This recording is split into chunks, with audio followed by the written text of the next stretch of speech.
In today's video, I'm going to teach you how to create a list in SharePoint, Microsoft SharePoint. A SharePoint list is a simple, structured way to track information like tasks, assets, contacts, or issues right inside your site. Let's walk through creating one from scratch and setting it up so it's useful from day one. Start by opening SharePoint in your browser. From the SharePoint homepage, go to My Sites to see the sites you have access to, then open the site where you want the list to live.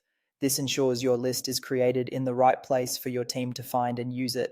At the top of your site, select New, then choose List. SharePoint will ask how you want to start. You can begin with a blank list if you're building something unique. Choose from existing lists to copy the structure of a list you already like. Pick from Excel if you've got data ready to import with column headers, or select a template to use a pre-designed setup for common scenarios such as issue tracking or asset management. Pick the approach that best fits the data you have and the speed you need. Next, give your list a name and an optional description so people know what it's for. You can also choose a color and icon to make it stand out. Decide where to save it. My Lists is great for personal or experimental lists, while saving to a specific site keeps it shared with your team. Here's a helpful tip: avoid spaces in the initial name. SharePoint uses that name in the URL, and spaces can create messy links. You can always present a more friendly title later without changing the URL.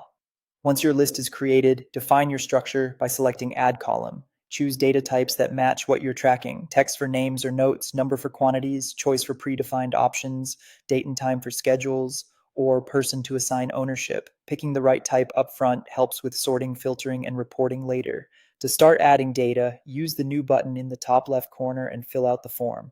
If you need to add many items quickly or update several at once, switch to Edit in Grid View. It works a lot like Excel, which makes bulk edits fast. When you're done, click Exit Grid View to save your changes. You can also attach files to individual list items, like screenshots, documents, or receipts, to give each entry more context.